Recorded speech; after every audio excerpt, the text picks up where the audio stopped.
नमस्कार and welcome back to astro Vastu Savi. अपनी numerology की सीरीज़ में 2024 में आपका साल कैसे रहने वाला है उन विषयों पे हम बात कर रहे हैं। और आज की वीडियो में हम बात करने वाले हैं उन लोगों की जिनका बर्थ डेट किसी भी महीने की 5, 14 या फिर 23 तारीख है, या फिर अगर आपका 2024 में पर्सनल ईयर बनता है अंक 5।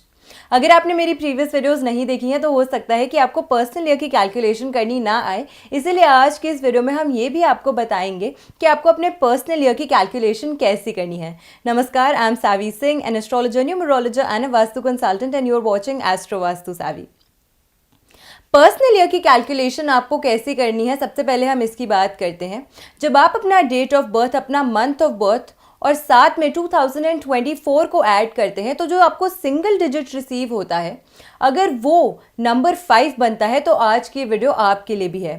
2024 हम इसीलिए ऐड कर रहे हैं क्योंकि आने वाला जो साल है 2024, उसी के लिए हम प्रिडिक्शन कर रहे हैं कि आपका आने वाला साल न्यूमरोलॉजी के अनुसार कैसा रहने वाला है। सिमिलरली, अगर आपकी जन्म तारीख किसी भी महीने की 5, 14 या फिर 23 तारीख है, 5th, 14th और 23rd ऑफ एनी मंथ, तो आज की वीडियो आपके लिए भी है क्योंकि आपका मूलांक भी बनता है नंबर 5। न्यूमरोलॉजी और एस्ट्रोलॉजी के अनुसार नंबर 5 को बुध की प्रधानता रिसीव हुई है, यानी कि बुध वो प्लैनेट है, मर्क्यूरी वो प्लैनेट है जो कि नंबर 5 को गवर्न करता है। न्यूमरोलॉजी में नंबर 5 को एक बहुत ही ज़्यादा स्पेशल अंक माना जाता है क्योंकि ये अंक बैलेंस को दर्शाता है। आपके लाइफ के हर एस्पेक्ट में, चाहे वो रिलेशनशिप्स हो, चाहे वो फाइनेंस हो, चाहे वो आपका करियर हो या एजुकेशन हो, हर व्यक्ति चाहता है कि उसके उस सेक्टर में एक बैलेंस हो, एक स्टेबिलिटी हो। और बुध वही अंक है जो कि आपकी लाइफ में स्टेबिलिटी को दर्शाता है न्यूमरोलॉजी अनुसार। एस्ट्रोलॉजी अनुसार अगर हम बात करते हैं तो बुध वो ग्रह है जिसको एस्ट्रोलॉजी के मंत्रिमंडल में राजकुमार का दर्जा दिया जाता है, यानी कि he is considered as the prince in the astrological kingdom. Budh वो ग्रह है जो कि बुद्धि के कारक हैं, धन के कारक हैं, अच्छी कम्युनिकेशन स्किल्स के कारक माने जाते हैं। आपकी वर्बल स्किल्स बहुत अच्छी होती है। जो व्यक्ति बुध के अंक से गवर्न होते हैं, 5 अंक से गवर्न होते हैं, अक्सर देखा गया है कि ये वो लोग होते हैं जो कि जो भी टफ सिचुएशन अगर कभी भी चल रही होती है दो व्यक्तियों के बीच में, जो एक व्यक्ति आकर दो लोगों की सुलह कराता है, जो इनके बीच में एक अंडरस्टैंडिंग क्रिएट करवाता है, अक्सर देखा गया है कि वो व्यक्ति अपनी न्यूमरोलॉजिकल चार्ट्स में या तो 5 अंक से गवर्न होता है या फिर अपनी एस्ट्रोलॉजिकल चार्ट्स में बुध से गवर्न होता है, क्योंकि इनकी जो कम्युनिकेशन स्किल्स होती हैं वो बहुत ही ज़्यादा अच्छी होती हैं। हम इन्हें मैनिपुलेटिव नहीं कह सकते, बट हम ये कह सकते हैं कि दोनों साइड्स की अच्छे तरीके से बात सुनकर फिर एक लॉजिकल रीजनिंग देना, वो इनके अंदर जो खूबी होती है, एक जो क्वालिटी होती है इनबिल्ट, वो बहुत ज़्यादा अच्छी होती है। ऐसा देखा गया है कि जो व्यक्ति बुध से गवर्न होते हैं वो कम्युनिकेशन के स्किल्स में बहुत अच्छा कार्य करते हैं इन क्षेत्रों में जहाँ पे उनको लोगों से बात करना हो, कम्युनिकेट करना हो, चाहे वो मार्केटिंग हो, एचआर हो, इस प्रकार की जो जॉब्स होती हैं उसको बहुत ही अच्छे तरीके से अदा करते हैं, उन रोल्स को बहुत ही ज़्यादा अच्छे तरीके से निभाते हैं। आने वाला साल आपके लिए कैसा रहने वाला है? बुध एक ऐसा नंबर है जिसका, बुध एक ऐसा ग्रह है जिसका कोई भी दुश्मन नहीं है। ये हर किसी को अच्छी नज़र से देखता है। ये नंबर, ये एनिमीज नहीं मानता किसी भी प्लैनेट को। न्यूमरोलॉजी अनुसार बुध एक बहुत ही 5 नंबर जो होता है वो बहुत ज़्यादा एक स्ट्रॉन्ग नंबर होता है, बहुत ज़्यादा स्ट्रॉन्ग वैल्यू कैरी करता है। 2024 का अगर आप टोटल करते हैं तो वो बनता है शनि का अंक, यानी कि सैटर्न का अंक। सैटर्न एक सबसे ज़्यादा स्लोएस्ट मूविंग प्लैनेट माना जाता है और वहीं पे बुध एक ऐसा ग्रह है जो कि चंचल है, जो कि फास्ट मूविंग है, जिसे एक जगह बहुत देर तक ठहर के काम करना पसंद नहीं है, जो अपनी मनमर्जी से काम करता है, अपनी पेस पे काम करता है, अपनी खुद की गति पे काम करता है। ऐसे व्यक्तियों को एक जगह ठहर के एक रूटीन को फॉलो करना पसंद नहीं है। लेकिन शनि महाराज जो हैं वो डिले के कारक हैं, वो धैर्य के कारक हैं, पेशेंस को दर्शाते हैं, हार्ड वर्क को दर्शाते हैं, कंसिस्टेंसी को दर्शाते हैं, रूटीन को दर्शाते हैं। तो ये जो दो प्लैनेट्स हैं इनकी क्योंकि जो नेचर है वो एक दूसरे से बहुत अलग है, बहुत विपरीत है, इस वजह से आने वाले साल में आपको किस प्रकार की चैलेंजेस फेस करने पड़ सकते हैं, कौन सी ऐसी रेमेडीज़ हैं जो आपको ज़रूर करनी चाहिए आने वाले साल में अगर आपका पर्सनल ईयर 5 बनता है या फिर आपका मूलांक 5 बनता है, ताकि आप इन सभी चीज़ों को ओवरकम करके नंबर 5 की जो अच्छी इनबिल्ट क्वालिटीज़ हैं, जो कि है चेंज को जल्दी से एक्सेप्ट कर लेना, जो कि है कि हमेशा तैयार रहना कि कुछ नया सीखने की चाह रखना, जो कि है कि एक जगह पे बहुत देर तक ठहरना नहीं, ये सब जो क्वालिटीज़ है आपकी वाक्पटुता, कम्युनिकेशन स्किल्स, इन सब का आप ज़्यादा अच्छे से उपयोग करके आने वाले साल में, आने वाले वर्ष में आप अपने करियर में, अपनी रिलेशनशिप्स में, अपनी फाइनेंशियल स्टेबिलिटी में और ज़्यादा अच्छे तरीके से ग्रो कर सके, प्रॉस्पर कर सकें। अब अगर हम आपकी फाइनेंस की बात करते हैं आने वाले साल में, तो ऐसा देखा जा सकता है कि आपको आने वाले साल में कोई ऐसी अपॉर्चुनिटी मिलेगी जिससे आप कोई नया एसेट क्रिएट कर सकते हैं अपने लिए, चाहे वो गाड़ी हो या घर हो या कोई लैंड अगर आप खरीदना चाहते हैं, तो इस प्रकार की चीज़ों को करने का आपको एक अच्छा अवसर मिल सकता है। नई इन्वेस्टमेंट्स आप कर सकते हैं, आपकी जो एसेट्स है उसमें ग्रोथ होगी किसी न किसी प्रकार की, और ये जो ग्रोथ है वो आपके लिए फेवरेबल होगी। शनि को हम लैंड का कारक भी मानते हैं, उसको हम धरती का कारक भी मानते हैं, तो ऐसे में आप अगर इन्वेस्ट करते हैं किसी प्रॉपर्टी में तो आपके लिए ये जो समय है वो फेवरेबल है, अच्छा दिखाता है। क्योंकि बुध का जो अंक है उसको बहुत ज़्यादा पसंद होता है ट्रैवल करना, नई जगह घूमना। अक्सर ऐसे लोग जो 5 अंक से गवर्न होते हैं, दे लव टू ट्रैवल, तो ये जो एक अवसर है वो आपको ज़्यादा मिलने वाला है। आपके जो फाइनेंसेस हैं वो ज़्यादा स्पेंड होंगे, स्पेशली ट्रैवलिंग में।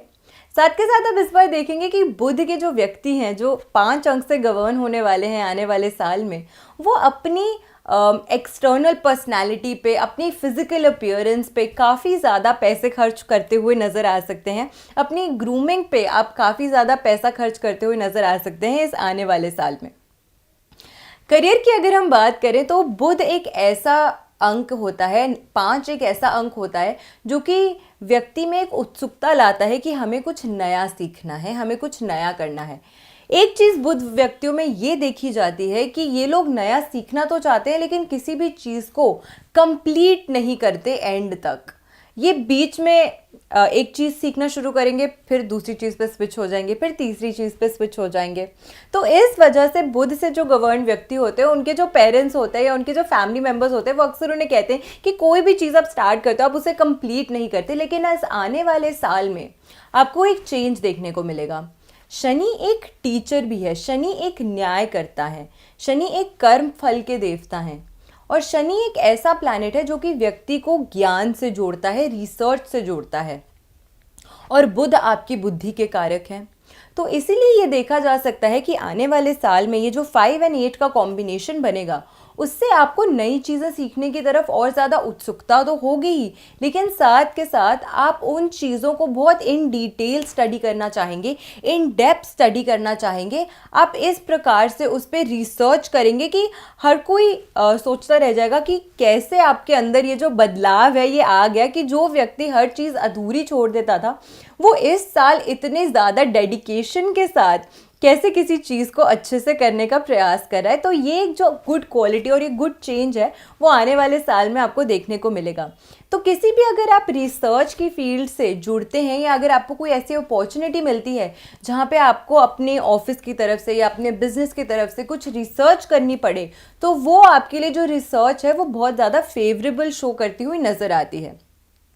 बुध, जैसे कि मैंने आपको बताया कि आपकी वाणी के कारक होते हैं, ऐसे व्यक्ति कम्युनिकेशन स्किल्स में बहुत अच्छे होते हैं जो 5 अंक से गवर्न होते हैं। इसीलिए आने वाले साल में वो व्यक्ति जो मीडिया की फील्ड में हैं, कम्युनिकेशन के क्षेत्र में काम करते हैं, रिसर्च के क्षेत्र में काम करते हैं, एंटरटेनमेंट इंडस्ट्री में अगर आप हैं, और साथ में क्योंकि बुध बिजनेस के भी कारक हैं, तो अगर इनमें से किसी भी फील्ड में आप काम करते हैं और आपका आने वाला जो साल का पर्सनल ईयर नंबर है वो 5 बनता है या आपका मूलांक 5 है, तो ये देखा जा सकता है कि इन क्षेत्रों में आप आने वाले साल में काफ़ी अच्छा काम करते हुए नज़र आ सकते हैं। आपकी काफ़ी ग्रोथ होगी और काफ़ी आपको रिकग्निशन मिलेगी इन क्षेत्रों में। वहीं अगर आप मार्केटिंग की फील्ड्स में भी हैं तो आपके लिए समय अच्छा है। टीचिंग इंडस्ट्री में अगर आप हैं, क्योंकि बुध ज्ञान के कारक हैं, बुद्धि के कारक हैं और शनि खुद एक टीचर हैं। तो ये जो कॉम्बिनेशन बनता है एक अच्छे टीचर का और साथ में ज्ञान का, उससे ये देखा जा सकता है कि आने वाले साल में अगर आप टीचिंग इंडस्ट्री में भी हैं, टीचिंग के क्षेत्र से जुड़े हुए हैं, तो उसमें भी आप काफ़ी अच्छा काम करते हुए नज़र आ सकते हैं। अब अगर हम ये बात करें कि आपके आने वाले साल में रिलेशनशिप्स कैसे रहने वाले हैं, हर किसी को जानना होता है कि क्या वो आने वाले साल में एक अच्छा पार्टनर अट्रैक्ट कर पाएंगे या जो उनके प्रीवियसली चले हुए रिलेशनशिप्स हैं वो सस्टेन कर पाएंगे आने वाले साल में या नहीं। तो देखते हैं कि आपके आने वाले साल में किस प्रकार के चैलेंजेस या किस प्रकार की ग्रोथ आपकी इन जो रिलेशनशिप्स है उसमें हो सकती है। ये पॉसिबल है कि आपकी रिलेशनशिप में आपका जो झुकाव है वो किसी पर्सन के तरफ हो। आप किसी न्यू रिलेशनशिप में अगर आ रहे हैं तो हो सकता है कि आप बहुत ज़्यादा एक फास्ट डिसीजन ले लें, आप हड़बड़ी करें अपने डिसीजंस लेने में, जिसकी वजह से आपको कहीं ना कहीं कोई प्रॉब्लम आ सकती है। तो अगर आप किसी रिलेशनशिप में ऑलरेडी हैं और आपको लग रहा है कि कोई प्रॉब्लम्स आप फेस कर रहे हैं रिलेशनशिप में, तो इट इज़ बेस्ट कि आप उसे कम्युनिकेट करें, ना कि अपने मन के अंदर एक ऑलरेडी डिसीजन बना लें, एक हेस्ट में डिसीजन बना लें जिसकी वजह से आपका ये जो रिलेशनशिप है वो किसी प्रकार से इफ़ेक्ट हो। सिमिलरली अगर आप किसी नए रिलेशनशिप में आने की सोच रहे हैं तो फिर भी डिसीजन को बहुत ज़्यादा हड़बड़ी में ना लें, थोड़ा सा उस व्यक्ति को जानने का, समझने का अगर आप प्रयास करेंगे तो ये जो आपका रिलेशनशिप है वो और ज़्यादा लंबे समय तक सस्टेन करेगा। क्योंकि बुध एक फास्ट गति से चलने वाला प्लैनेट है और शनि एक स्लो गति से मूव करने वाला प्लैनेट है, इसलिए अक्सर देखा गया है कि 5 और 8 के कॉम्बिनेशन में ऐसे लोगों का जो मन है वो बहुत ज़्यादा जल्दी विचलित हो जाता है, बहुत ज़्यादा जल्दी डाउट में आ जाते हैं ये लोग इस कॉम्बिनेशन के तहत। तो इस चीज़ का आपको खास करके ध्यान देना है कि अगर आप कोई भी डिसीजन लेने की सोच रहे हैं तो बहुत ही ज़्यादा अच्छे तरीके से आप उस डिसीजन को रीथिंक करके, रीएनालाइज करके फिर ही उस डिसीजन को लें, ना कि किसी हेस्ट में। सिमिलरली क्योंकि बुध एक ठंडा प्लैनेट माना जाता है तो आपको सर्दी जुकाम हो सकती है हेल्थ के वाइज अगर हम बात करें आने वाले साल में। शनि एक स्लो मूविंग प्लैनेट है तो अक्सर देखा गया है कि शनि जब भी आते हैं तो बीमारी की पकड़ आने में थोड़ी सी टाइम लगती है। तो अगर आपको लगता है कि आप जल्दी बीमार हो रहे हैं, जल्दी प्रॉब्लम्स आपको फेस हो रही है, तो एक बार एक अच्छी मेडिकल एडवाइस ज़रूर ले लीजिएगा। ऐसे नहीं कि खुद ही आप अपने मन से कोई भी मेडिसिन खा रहे हैं कि अच्छा अभी मुझे कोल्ड हो गया तो मैं आज एक मेडिसिन खा लेता हूँ, कल मुझे कफ हो गया तो मैं दूसरी मेडिसिन खा लेता हूँ। अगर आप किसी अच्छे डॉक्टर से कंसल्ट करते हैं तो वो आपकी बॉडी के लिए, आपकी फिजिकल हेल्थ के लिए और आपकी मेंटल हेल्थ के लिए भी बहुत ज़्यादा अच्छा है, ताकि आप सुकून से आने वाला जो साल है उसको आप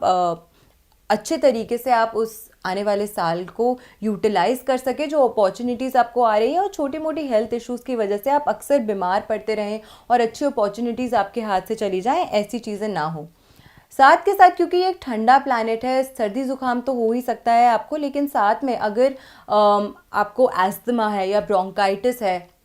इस प्रकार की समस्याओं से अगर आप ऑलरेडी जूझते हैं तो आने वाले साल में इसमें वृद्धि हो सकती है, इसमें ग्रोथ हो सकती है। तो पहले से ही थोड़ा कॉशियस रहेंगे, थोड़ा सा अपनी सेहत का ज़्यादा ख्याल रखेंगे, अपने खाने पीने पे अगर थोड़ा ज़्यादा ख्याल रखेंगे तो इन सब प्रॉब्लम से आप बचे रहेंगे। तो लंग डिजीज़ होने का एक जो खतरा है वो थोड़ा सा दिखता है आने वाले साल में। स्किन रिलेटेड एलर्जीज भी हो सकती हैं इस समय आपको, क्योंकि बुध स्किन के, त्वचा के कारक भी माने जाते हैं। तो स्किन एलर्जी से भी बचने का प्रयास कीजिएगा। रेमेडीज आपको क्या करनी चाहिए? शनिवार के दिन अगर आप मेडिसिन डोनेट करते हैं तो ये बहुत ही ज़्यादा अच्छा माना जाता है। सबसे पहले मैं ये बताना चाहती हूँ कि शनि कर्म फल के देवता हैं। जो कर्म आप करते हैं उसी का फल आपको प्राप्त होता है। इसीलिए जब भी मैं आपको कोई रेमेडी सजेस्ट करूं कि आपको कोई रेमेडी करनी चाहिए तो आपका सबसे पहला थॉट यही होना चाहिए कि वो रेमेडी हमें खुद करनी है, ना कि हमने किसी को दवाइयाँ लेके दे दी और हमने बोला कि जाओ आप किसी को दे आओ। नहीं, जब आप खुद से अपने हाथ से वो चीज़ दूसरे व्यक्ति को देंगे जिसको वाकई में उसकी ज़रूरत है तो उसकी ब्लेसिंग्स तो आपको मिलेंगी ही, लेकिन क्योंकि शनि कर्म फल के देवता हैं तो उनकी ब्लेसिंग से भी आपका जो आने वाला साल है और आपका ये जो शनि है वो बैलेंस रहेगा, जिससे आपका ये जो कॉम्बिनेशन है बुध और शनि का वो आपके लिए कहीं ना कहीं ज़्यादा फेवरेबल होगा। तो इस चीज़ का आपको खास ध्यान देना है कि जो भी रेमेडी मैं आपको सजेस्ट करती हूँ वो खुद ही करने का आपको प्रयास करना चाहिए। दूसरी चीज़ जो आपको करनी चाहिए वो ये है कि कोई भी ज़रूरतमंद बच्चे अगर हैं, क्योंकि बुध शिक्षा के भी कारक हैं, बुध बच्चों के भी कारक माने जाते हैं, तो अगर क्योंकि बुध खुद एक युवा प्लैनेट है, एक यंग प्लैनेट है, तो बच्चों की एजुकेशन में अगर आप कुछ सहयोग कर सकते हैं तो ये बहुत ही ज़्यादा अच्छा है। इससे आपके खुद के कर्म तो अच्छे होते ही हैं, लेकिन साथ में आप माध्यम बन सकते हैं किसी बच्चे की अच्छी एजुकेशन के लिए, उनकी अच्छी शिक्षा के लिए। तो इससे बेहतर कार्य मुझे नहीं लगता कि कोई और हो सकता है। तो अगर आपका सामर्थ्य है कि आप किसी को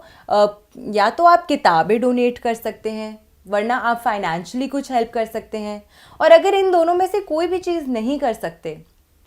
तो ऐसे एनजीओज़ में आप अपना टाइम स्पेंड कीजिए, थोड़ा सा समय निकाल के जाइए और उन बच्चों को खुद से कुछ ज्ञान देने की या कुछ उनको एजुकेट करने का अगर आप प्रयास करते हैं तो ये भी बहुत अच्छा है।